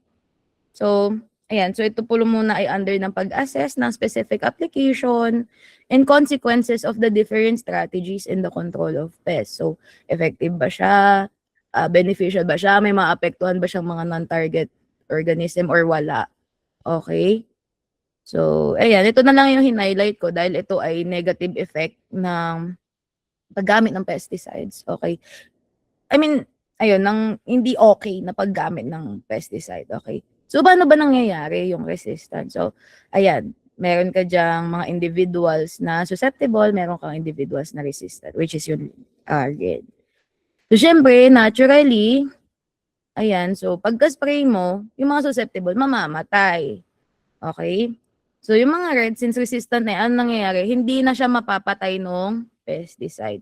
Okay? So, usually, ang nangyayari kasi, sobrang dumami na yung enzyme sa katawan ng insect na kaya na niya ma-detoxify o kaya niya masira yung lason bago makapunta dun sa kung ano man yung target dun sa insect. Like, let's say, for example, sa brain. So, bago makaabot sa brain yung lason, nasisira na siya nung kung ano mang enzymes na yun. Okay?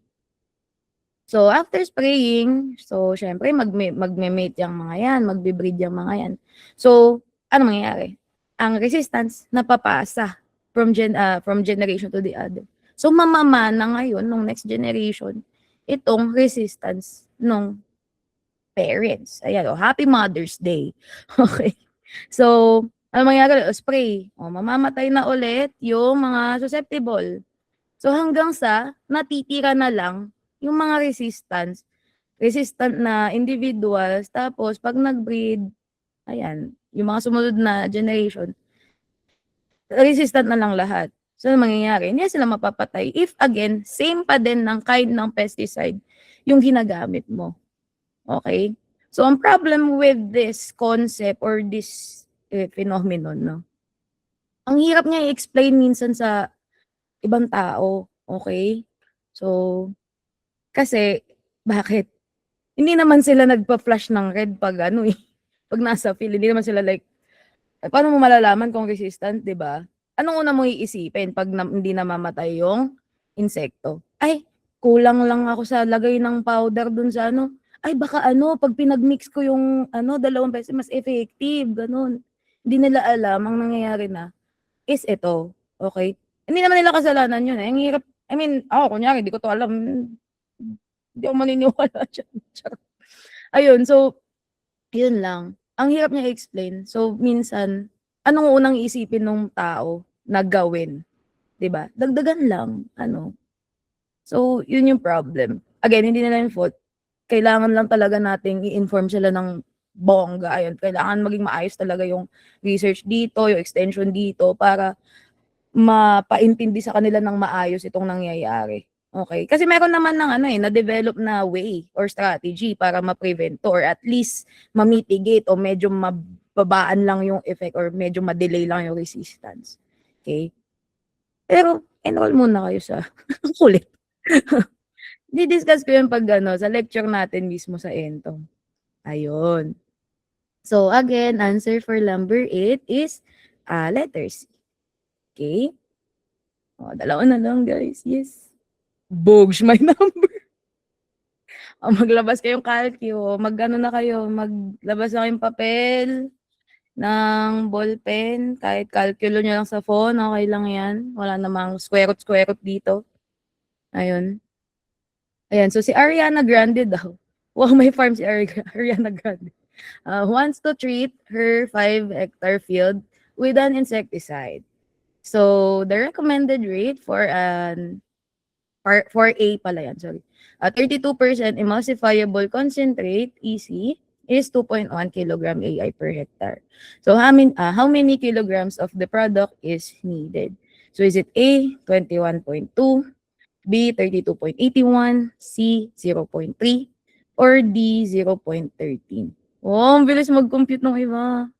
No insecticide left to cry. What? Joke lang. Pangit boses ko ngayon. Yeah. Oh, ay walang ano, timer. Ayan.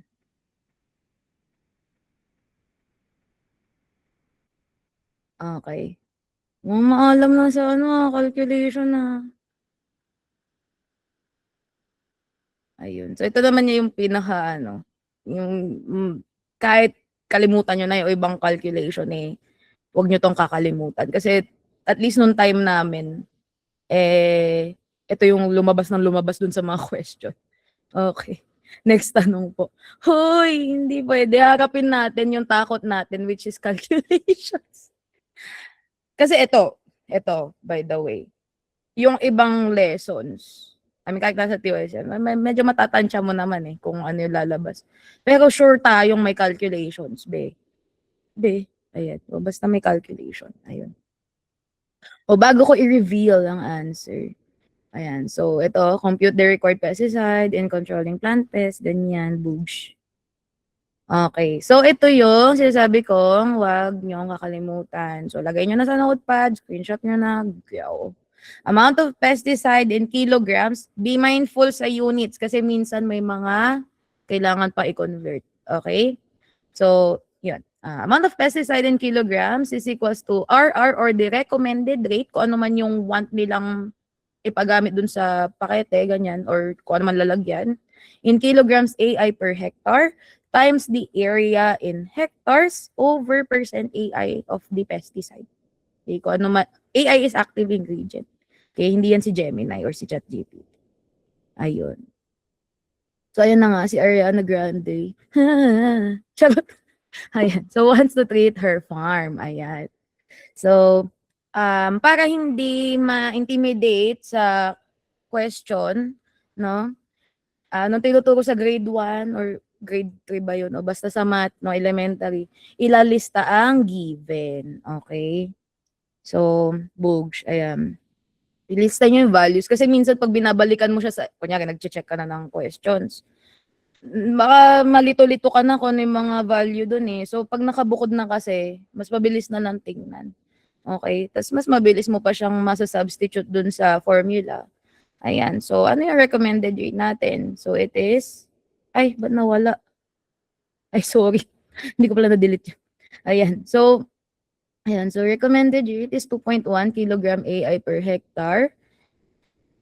Sorry. Na ano ko pala.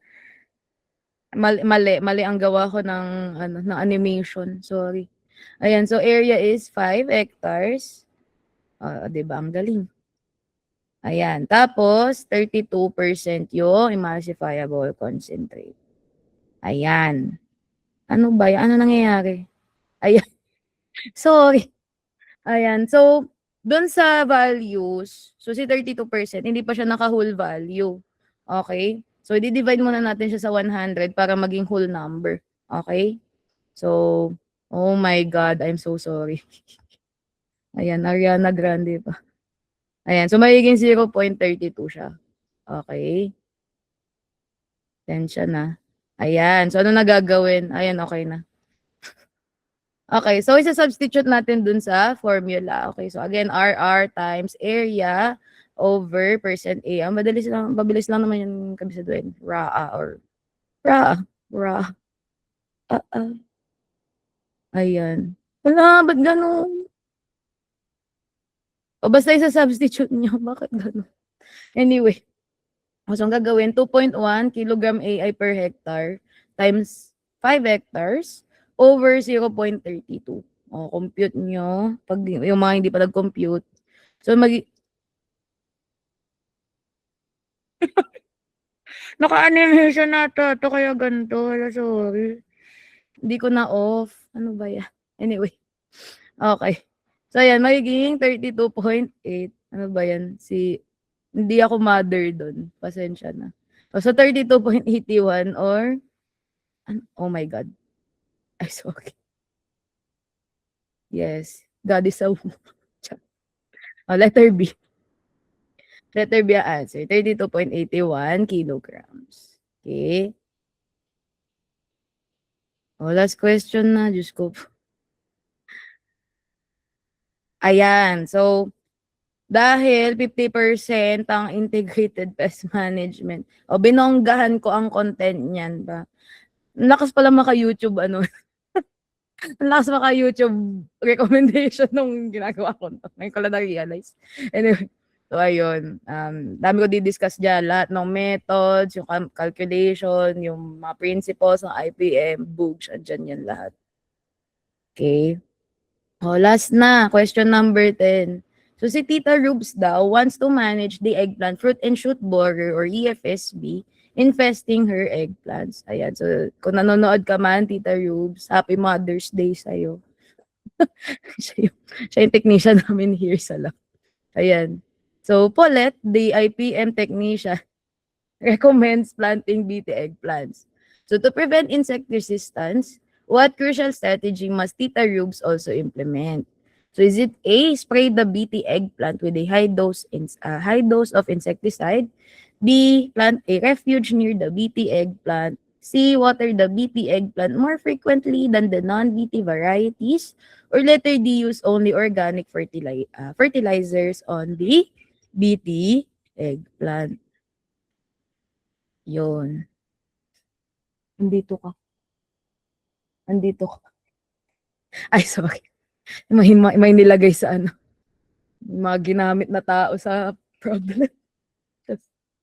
Ayan. So, ito ay more on kung ano man yung mga modern ng ginagamit sa crop protection. No? And one of them is itong ang pag-utilize ng BT. Okay? Or BT crops.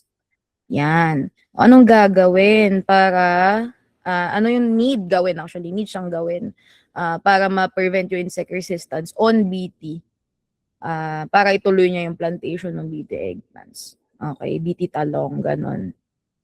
So, letter B. Okay?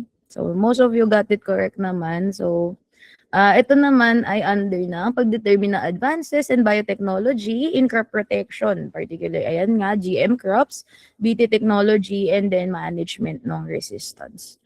Okay. So, share ko na lang din na aside sa crop protection, mas heavy actually ang biotech na question sa crop sci. Dahil biotech major si Ma'am Salis, si Doc Salis. Ayun, so keep that in mind. Nawindang din ako noon, napakadaming biotech kineme nung time namin. Okay. So, ano ba itong like crucial to, like announce talagang need ng refuge strategy if you will plant BT crops, no? So, it is the primary IRM strategy or insect resistance management strategy required for all farmers planting BT crops, which is yun nga pag-i-establish ng refuge. Ano tong refuge? So, as you can see here sa photo, so ito yung BT corn mo. Okay? So, actually, through time, nabibuild itong resistance nung insects dun sa BT. Okay? So, para makontrol to, para mabawasan, ganyan, kailangan meron kang hindi BT na corn. Okay? Sa paligid. Bakit? So, para yung mga dun na mabubuhay na adults, okay, madidilute nila yung mga quote-unquote, dilute nila yung resistance nung insekto dun sa BT. So, yun, dun nalalabanan yung pag-build ng resistance towards BT nung insect pest. Okay? So may iba't ibang ano, way of putting a refuge dun sa farm. So ayan, may pwedeng kalat-kalat, pwedeng nakalinya or minsan nasa paligid or ayan, pwede ding nakabukod talaga. Okay, or minsan binubukod talaga nila ng bongga yung non-BT na area. So tawag doon is refuge. So again, it is a small block or strip of land within or adjacent to the BT field that is planted with a non-BT variety of the same crop. And so it depends kung ano yung want mong ma-achieve. So ayan, mas increase yung random mating if of course nakapaloob yung refuge dun sa plantation. Pero mas bawas yung larval movement dun sa um, syempre since nakabukod yun. So again, it depends kung ano yung goal mong mangyayari. Kung ano yung gagawin yung refuge. Okay? So yun, answer again for number 10 is letter B. Plant a refuge near the BT eggplant. Yay! Tapos na. Ayan, ito pala muna. So, yun, didiscuss siya sa modern trends in crop protection. Okay? So, yun ay kung okay pa kayo dahil ito ay dulo. Kung hindi man natunaw yung utak nyo sa calculation, okay pa kayo pagdating ng modern trends in crop protection. Ayan. Okay? O, ayan na. May mga naka 10 out of 10 ba? Very bongga. Just. Ayan. So, for your tip number 3, anong nilagay ko din? Ayan. Well, hindi naman siya tip. More like, anyway, basta tip na yan. Ayan. So, answer sample questions. Siguro ano lang to, reminder. Kasi, sorry, nalaglag yung mic. Ayan, yung mic kombading. O, diba? Very bisexual ang mic ko yan. Anyway. Ayan. So, tawag dito. Sorry. Ayun. Ang strategy ko kasi before, syempre iniisip ko dahil, ginawa ko yung tip number 2, iniisip ko kung anong gagawin ko, ganyan. Kasi, eto, especially sa mga takers na ini-aim mag-top, ganyan. So, actually, go. Wala namang masama mag-aim kayong lahat. Wala namang masama dun. Kasi kunyari, di kayo mag-top, at least passer kayo, di ba? Agle passer kayo, ganun. So, ayun. Yung una ko dapat strategy, babasahin ko muna lahat, ganyan. Before ako magsagot-sagot. Okay. Tapos, edi ginagawa ko na siya. Okay. Nahihirapan ako ma-assess kung natututo ba ako. Kasi, hindi mo naman alam kung kung kunyari nagbabasa ka lang hindi mo alam kung nare-retain ba yun sa utak mo. Tapos kunyari, kung nakasked ko man next time ay ansay o ansay pa. Diyos ko po. So, pupunta ako sa next topic na hindi ko alam kung natuto ako sa previous. I mean, again, kung ang tactic ko lang or yung strategy ko lang ay magbasa muna before magsagot. Kasi ang nasa isip ko, hala hindi, dapat perfect yung yung mga sample test ko, ganyan, para ma-feel kong okay ako. Hindi siya okay, at least for me. Kasi, yung pagsasagot mo nung sample questions, yun na yung way mo to assess eh. Okay. So, kunyari, nasagutan mo. Okay, tanda ko siya, ganyan. O minsan may mga medyo stock knowledge pa, ganyan. Tapos nasasagutan mo. O di ba? Ang galing ko naman, gano'n. Ako lang 'to, yung gano'n, stellar, ganyan. O mabu-boost pa yung moral mo kasi mayabang ka eh. Ay, hindi, charot. Ayan. So, pampa-boost lang ng aral, gano'n. So, ayun. Aside pa dun actually sa na-assess mo yung dun mo pa malalaman kung ano yung lessons na hindi mo pa alam. Like, okay, kunyari nagsagot ka ng iba't ibang subjects. Tapos medyo mababa ka sa gantong lesson ng let's say crop rot o ng crop sci. Ito yung need ko i-prioritize. Okay. So, huwag kayong matakot magkamali. Okay? Oo. Just, ayun. So, legit, huwag kayong matakot magkamali kasi dun sa pagsagot nyo ng answer, kunyari tinitingnan nyo na yung answer key, dun nyo siya matatama eh. Tas aside dun mo pa, "Ay okey, aaralin ko 'to." Kasi parang ito yung medyo hindi pa ako okey, ganyan. So yun, from time to time, kunyari basa-basa kayo ng topics, from time to time magsagot kayo ng sample questions. It's very, very helpful. Tapos ito pa yung problem 'pag magbabasa ka lang, hanggang saan ka magbabasa? Wala kasing limit, eh. Like, baka dumating na sa point na advance na pala yung inaaral mo masyado, tapos yung basics napapabayaan mo na, gano'n. Eh, 'pag may sinasagutan kang answers sinasagutan kang sample questions, nagkaka-idea ka kung ano yung mga possible lumabas sa board exam, okey? So, in a way na bibigyan ka niya ng idea, in a way nalilimit niya yung ibang lessons na hindi mo na pala need aralin, gano'n. So yun, something to think about sa magiging approach niyo sa sa review, okey? Tas another, ito siguro more on mas related sa kanina, ang dami pa talagang sinabi bago mag-ano. Anyway, ito sa scientific names kasi 'to, okey? So, naririnig ko kasi sa iba na parang, "Oh, dapat ano, para alam mo yun, para makapasa ka or mag-top ka dapat at least 500 o 1,000 yung alam mong scientific name." Like, talaga gano'n kadami, parang hindi ko na nga, 10 lang alam ko, eh. I mean before mag-boards. So, hindi na ba mapapasa 'pag gano'n? So, eh, di ang nangyayari minsan 'pag gano'n yung sinasabi or minsan masyadong napupukpok na, Alam maalam ka sa science," ganyan, gano'n. Do'n nagfo-focus yung people. Ayun, like parang ilang araw yung ta's alam mo yung sobrang kinakabisado yung spelling, yung ano. Guys, may multiple choice.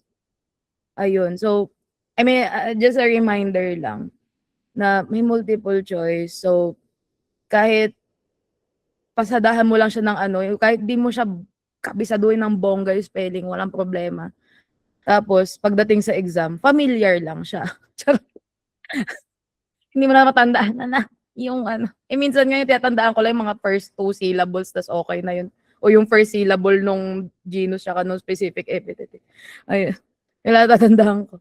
Ay, okey naman. Ta's ang ano pa dun, mga isa or dalawa lang siyang question tapos minsan wala pa, gano'n. So, anong point ko, wag kayong masyadong mag-ano dun, mag-dwell sa sign name kasi if titignan niyo yung bigger picture nung re-reviewhin niyo, ang dami-daming need aralin. Okey, ayun lang naman. So, eh, 'pag naubos yung oras niyo dun, ayun lang ayun. So, parang i-manage niyo ng bongga yung pag-aano, kasi ayun nga, hindi lang nadadaan sa sipag ang review, okey. Depende din yun sa magiging strategy mo kung anong, ta's ano yun? Tawag review smart, ganyan.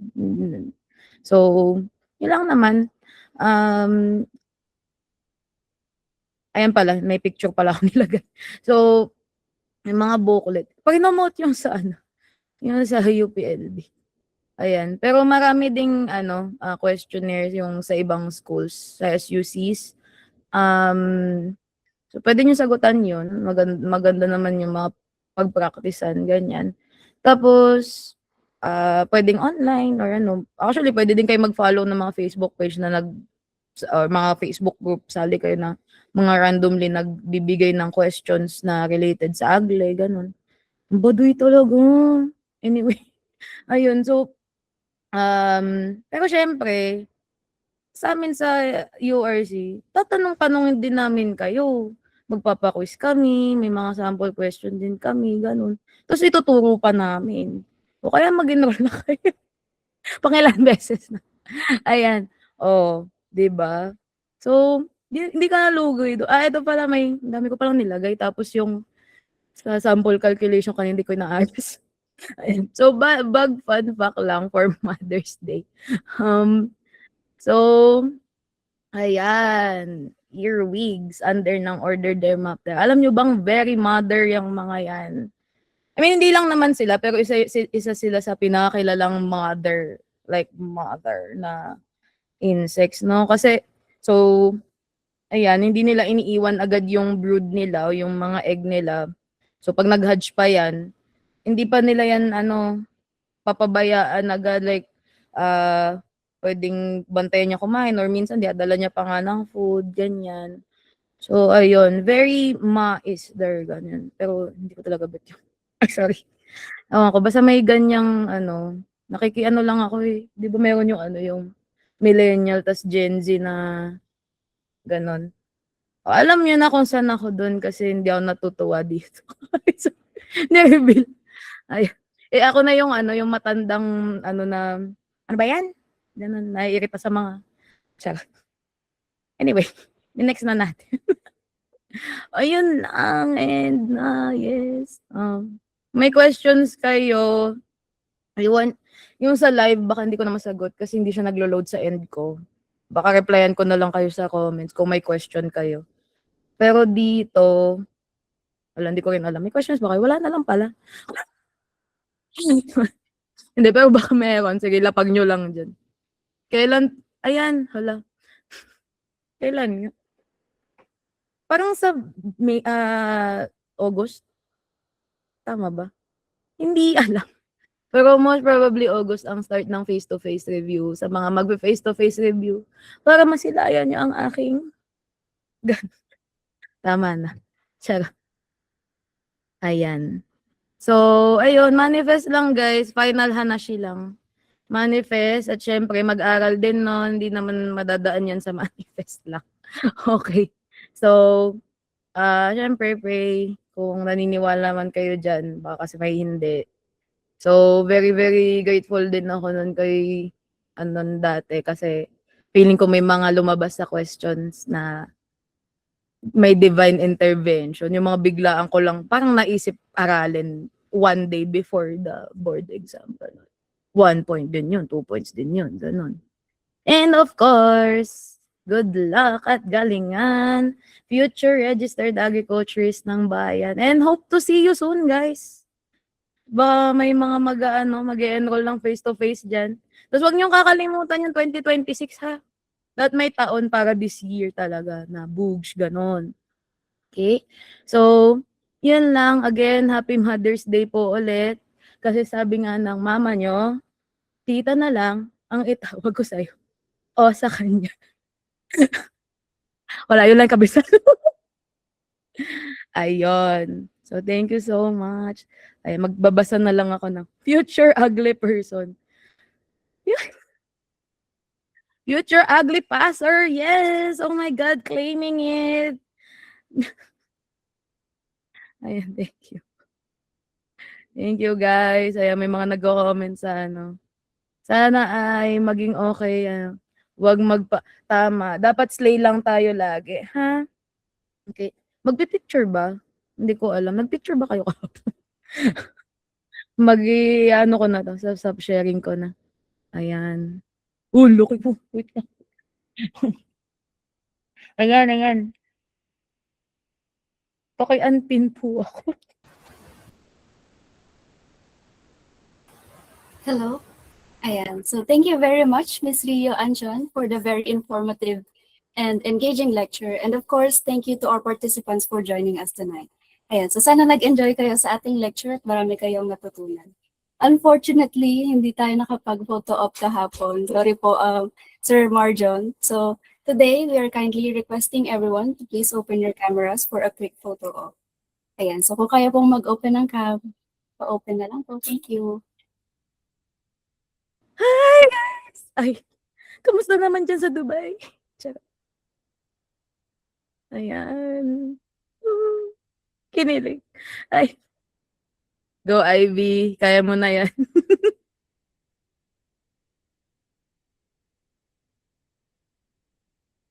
Ayan. So, 1, 2, 3. Isa pa po. 1, 2, 3. Last. 1, 2, 3. Ayan. Thank you po. Oh, may nabasa akong kinakabahan. Huwag kayong kabahan, guys. Kaya nyo yan.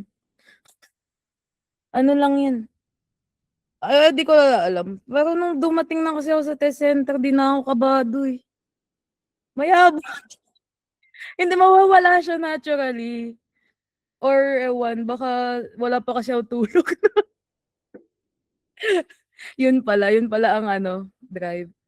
Ayun. So, yun lang. Thank you so much, guys. I hope natuto naman kayo at hindi lang puro kaanuhan ang So, see you soon. See you soon. Bye.